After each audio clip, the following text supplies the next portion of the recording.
Not gonna lie, did not expect to see the Denver Broncos as the team I'm going up against. Surprise! For real. But what up, everybody? Butt sex.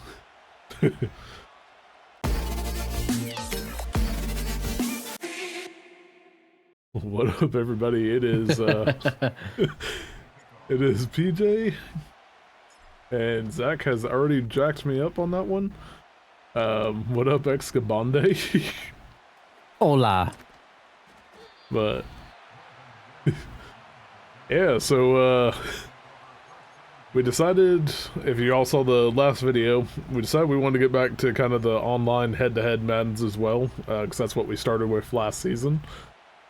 And, you know, that gives us a chance to talk about the Packers game the previous weeks a little bit more in depth, and just some random fun stuff as we talk about other games around the league that we got to watch, or, you know, just anything else, really. So yeah, going into this one, I actually got to go to the game this past week with the Jaguars and Packers over there in Duval. But it definitely wasn't the most pretty game for the Packers. But ultimately, they're 6-2 now, and they got the clean sweep of the AFC South. They beat the Jaguars 30-27 this past Sunday. And I hit my prediction of the Packers getting 30, all right. Just had the Jaguars at 17, not 27, so that kind of sucked. Oh my god, he got hit pretty good. We were both kind of right because I had a 3-point difference in score. Yeah, specifically because of the curse I have on the road. But also glad to say that that skid is over, because that was the first time the Packers won a road game that I was attending since Jacksonville of 2016. So thank you, Jacksonville, for helping snap that skid. I had been to 2 Falcons games, a Bills game, and a game up in Washington during that time frame as well. So the only games that we got to see in the meantime in person that were winners were the Bucks game up in Lambeau in 17, where Aaron Jones hit the walk-off in overtime. And last January on the channel, we got to go up for the Bears game that clinched the division. Or not the division, the playoff spot, excuse me. Getting over zealous there. Hey, you're gonna make the Lions fans mad. Can't lie on the internet. You really think somebody would do that? They would just lie on the internet? Oop, that play sucked. But yeah, I mean, as far as this this game this past Sunday, that was a rough one for injuries, man. You know, obviously Jordan Love for the Packers goes down in like right around halftime. With, you know, I mean, not really. He got hurt on like the 4th play. Yeah, he got hurt early. I think he was like completely done right around halftime. So he played like 1 snap. Yeah, and then in the second half. Yeah, and then we had Evan Williams go down with the hamstring injury, but at least that one seems like he's going to be okay. Jair also went down late, but I don't think he technically missed the snap because he got injured so late in the game, but seems like he'll be okay in escaping major injury. And then the Jaguars got injured pretty rough too. I think all 3 of their starting receivers went down, if I remembered seeing that correctly, from, you know, up in section 202. But yeah, I remember at least 2 of them went down because Kirk broke his collarbone. Yeah. And then I don't remember what Johnson's injury was, but I know that he came out in the 3rd, 4th quarter and didn't come back. Yeah, I know Brian Thomas ended up, I saw earlier before I went to bowling that he's going to be out like 2 to 4 weeks with a like kind of a chest rib injury thing going on. So ooh. Yeah, between those 2 going down, and then they also lost Ronald Darby, which go Knowles, that sucks. And then Ezra Cleveland, their left guard, I think also went out during the game too. So it was just battle of attrition, it seemed like, during the game on Sunday. They also just traded their left tackle to the Vikings. Yeah, I saw that. Like, literally as we were getting ready to play this game, I pulled it up and I saw that Cam Robinson was over in Minnesota now. So That probably explains why he didn't play against us on Sunday. They probably had that one planned. And then, Yeah, I didn't want him to get wow, hurt. man had me dead to rights and Yeet. ended up being a Josh Jacobs touchdown, baby. Which, he did a lot of that on Sunday. That was nice. But Yep, and he made sure that I lost my fantasy matchup. Also, sacrifice. Jordan Love getting hurt and Mason getting hurt and Amari Cooper doing nothing. None of those helped me. Yeah, that's fair. Yeah, going into the game too, like, I remember when we were talking about it on the preview, the biggest thing was, like, I wanted to see Jordan Love finally have kind of a clean game overall and, you know, not throw an interception, because he had been on that streak for a little minute now, and, you know, unfortunately he did throw the one interception after the injury and didn't really get a chance to have that clean of a game, because it seemed like he really couldn't move that well during the first half. I don't know if they said No, I anything mean, about it on TV or not. they mentioned it, but they also mentioned that the staff wasn't really doing much about it. Yeah, The medical staff, but he was clearly favoring the leg. I thought it was a knee injury because they didn't say what it was until halftime. yeah, gotcha. And then at halftime they said it was groin. Yeah, it was just like when I was sitting up there, I looked down and I saw like a Packer just on the ground, and I was like, man, who the hell is that? And then I saw 10, and I was like, oh shit, that's not good. Let's go. Yeah, I mean, he wasn't moving very well, and I honestly think that the interception was partially because he couldn't really step into the throw because it's his plant leg that he hurt. Yeah, So a lot of his medium to deep passes were off his back foot, and you know they were off. You know, his short passes were still fine. And there were a couple plays, and one that you actually texted me from the stadium, and you're like, man, I don't know why he didn't throw it to Watson. I don't think he could. And actually, I think that's the one he got hurt on, or the one yeah, that like ended his game. yeah. I want That's to say very he threw possible. it to. I want to say he threw it to Jacobs, and then he got bumped after the throw, and he landed on his leg funny. Yeah, yeah. And I The mean, bump was completely unnecessary, though. I don't think it was malicious, but it was unnecessary. oh damn, Dare just hitting a good spot on him right there. Yeah, it was. We saw that in the crowd, and everybody's like, "Damn, what the hell happened to Jordan Love?" So you couldn't really make out from where we were at, you know, where he was. You could tell like somebody got close to him, but it wasn't like, "Oh my God, they bumped him," and this is where the injury's happening. Let's go. I have no idea what some of those dives were. All right, so we got a minute 19. Yeah, I mean, here. even watching it on TV, they didn't like because of the timing of the bump. They didn't even show him get hit until a replay after the fact. Yeah, gotcha. But yeah, I mean, with Jordan Love out, how about Malik Willis and also the run game in general stepping up? So you had Josh Jacobs have, I think it was just his second 100-yard game of the year, because I want to say the first one was against the Colts, but yeah, he went for a $127 on 25 carries and 2 touchdowns, with most of that being the second half.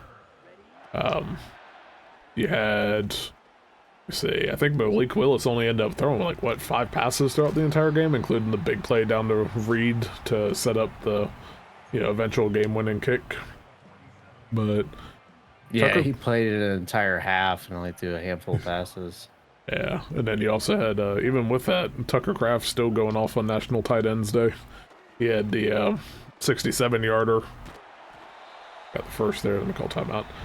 And then a touchdown too, but he had like 3 catches for 78 yards on the day. So overall, I mean, I was still pretty happy with the offense, despite losing your starting quarterback, to still put up 30 points. That's not a bad day at the office there. No, they definitely fought through it. I do not like playing in Florida. They just struggle every time. Yep. Yeah, and then the other thing that we kept bringing up too beforehand was just, the Jaguars running game as well, because Tank Bigsby, their running back with ETN being out, he was averaging like 6.2 yards a carry going into that over the last 3 weeks, and had two of the 3 games he had over 100 yards rushing. But I thought the defense did well, like keeping him in check, because ooh, what a play! Let's go. But I like how you were surprised at your own play. I was, because I actually tried to user catch that, and I normally fail pretty bad on it. But yeah, I mean, defensively, they held Bigsby to like 78 yards on 18 carries, so just over 4 yards a carry, which was, that's pretty solid. Like, I'll take that all day on the run defense. But man, that passing defense, holy crap, they looked pretty rough, especially without Evan Williams in there, which is shocking to say about a rookie draft pick, but you know, Bullard. It was. I mean, we played a ton of zone, particularly in the second half, and I'm not really sure why, because Trevor Lawrence doesn't play well against man. Yeah, I think one of our fantasy football league members, big Jaguars fan, he's like, I have no idea what y'all are doing. He's like, this is the one thing Lawrence is good at.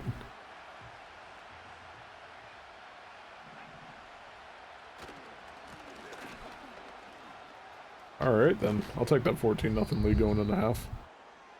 But yeah, I mean, overall with with Williams going out, Lawrence's final stats, he ended up over 300 yards passing on 21 of 32. Had the 2 touchdowns. He had the 1 pick because X is going to take all the ball, which totally off topic too. I don't know if I mentioned this on the text message. After Xavier McKinney got the interception, whoever is the sound guy for the Jaguars started playing DMX and Rough Riders. So I started laughing as soon as I realized that. But yeah, I mean, overall with the defense, like the only other, they couldn't really get a good stop on the pass, but they couldn't really get to Lawrence either. I think the only sack they got of the day just happened to be that big play by Cooper, who played fantastic throughout the day. He ended up getting the strip sack that set up Jacobs' touchdown 2 plays later. Yep, that was the only. Yeah, so I mean, sack. And I honestly don't remember him being pressured too much outside of that sack. Yeah, same. I saw, as I pulled this up, yeah, there was a thing on the Atlantic, which came from another source. I don't remember what the heck source I had now, but Lawrence was able to attempt 11 passes of at least 15 air yards, and he completed 8 of those 11, including the 2 touchdowns, one to Thomas against Bullard and the other one to Ingram against Nixon during the game. So not exactly the most ideal pass defense day.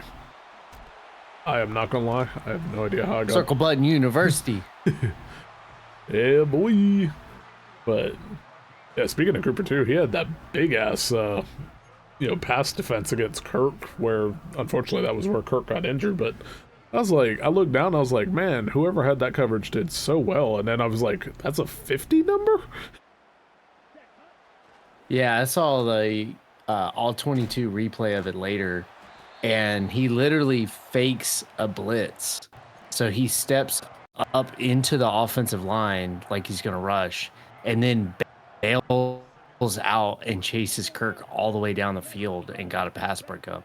It was ridiculous. Yeah, I was like, the fact that we have a linebacker that has enough, athletic ability to even do that and actually executes just amazing. I'm so happy to see him just kind of balling out this year so far.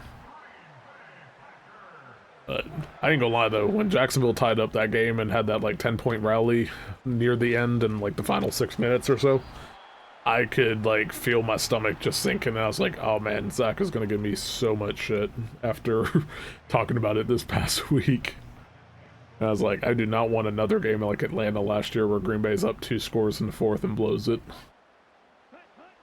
I mean, I still blame you because you went, but Yeah. yeah.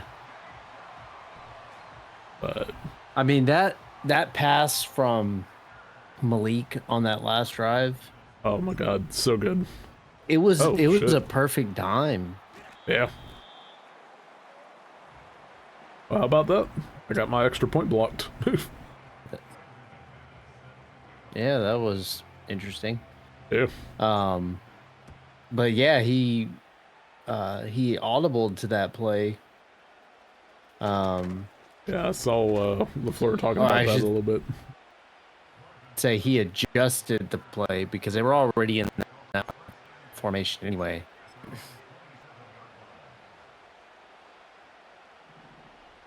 Yeah, it was like a canned play, and they called that, but they hadn't practiced it at all this week or anything like that. Just happened to be noticed. Like, that's pretty awesome that they were able to do that.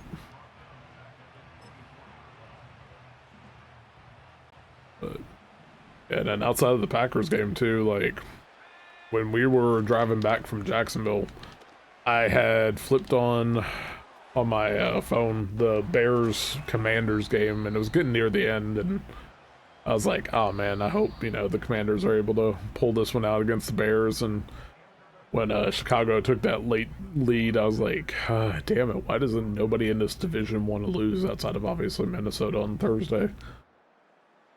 And to see that Hail Mary was just absolutely amazing. I ended up hitting a sound that I don't know if I could even try to repeat before I hit the laughter.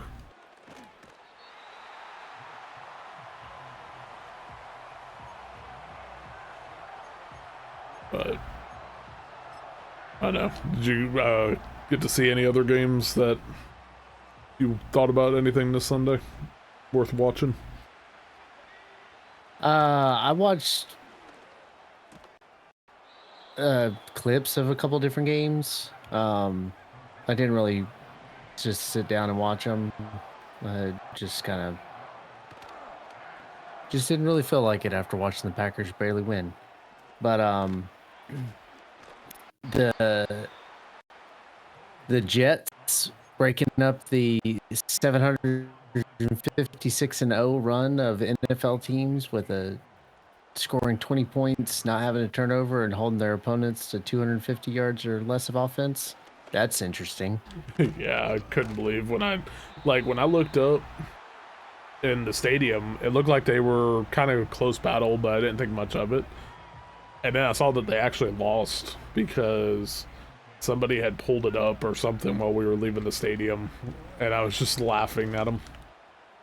Let's go. Nice pick. But yeah, Thanks. I mean, I don't know how the Jets lost that game, but I still don't know why they fired Robert Saleh. So Yeah, thank you again for that in New York. But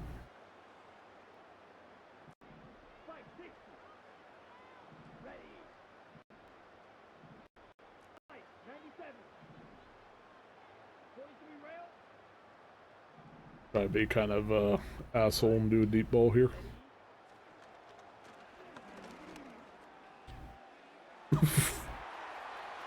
rip. Oh man, I didn't think that was actually gonna work out like it did. That's for blocking my extra point.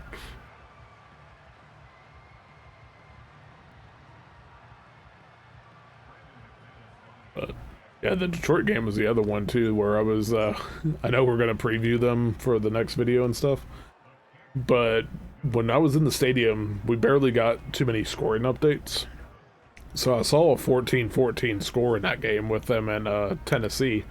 I was like, oh, look at Tennessee. They're actually being, kind of competitive and all that. That's pretty awesome. Hopefully, they can pull off the upset, etc., etc. I think they might have done like one more update, if that, on that game, but I don't remember seeing another update. So then when I got your message that the score was like 52-14, I thought you had a typo. And I thought it was going to be like 25-14, and I was like, oh no, it was really that big of a slaughter. What the hell just happened? No, after it was tied at 14, they opened up a can of Wolpass and just annihilated Tennessee. Yeah. That was interesting. I love the random just shoved back down to the ground too there on the animation. No, you will stay down. Well, I'm thinking about it too, you know, outside of football. This is the last video that we have before Halloween comes up, so happy Halloween to everybody. I'm in, I don't know if you can see, I'm in my pumpkin shirt because I just got done with bowling before literally coming into this video and recording. That phrasing was horrible. But my team got absolutely annihilated tonight, and that sucked, but at least I didn't suck as bad as last week, so that's positive. Plus, we had a guy fall and break his head open last week, so at least we didn't have that again this week. But pick. Let's go. But yeah, hopefully everybody that's going out have a safe and happy Halloween, especially if you have little trick-or-treaters and stuff like we're going to be doing. Also remember to take all the Reese's for yourself. Kids don't need that. True. Doctor approved. AKA dad tax. I told Libby that same thing. I was like, Reese's for the dad tax, and she's like, your daughter will fight you for those Reese's. But yeah, not a bad way to. That sounds like a you and a her problem. I know, right? Yeah, not a bad way to kick off online head-to-head action here with the shutout victory. Shout out to absolute thump. Yeah, shout out to Fraser up there, man. You know, tough game, but I'm just happy to get a dub. I think last year I was like 500 throughout Madden 24, so I'm sure I'm gonna get my ass whooped soon enough about it. But yeah, the plan right now is we're gonna do the preview for the Lions game later this week and hopefully have it up Saturday. So stay tuned for that. I'm going to be recording the NASCAR Heat video here shortly, so hopefully that will be on Sunday as if everything goes as planned. And then there'll be pictures and stuff from the game that I had on the social medias. So, anything else you want to add right now, Zach? Nope, that's all I got. All right, well, go Pack, go. Happy to get another dub, and we'll see how it goes against Detroit. Baby, it's you and I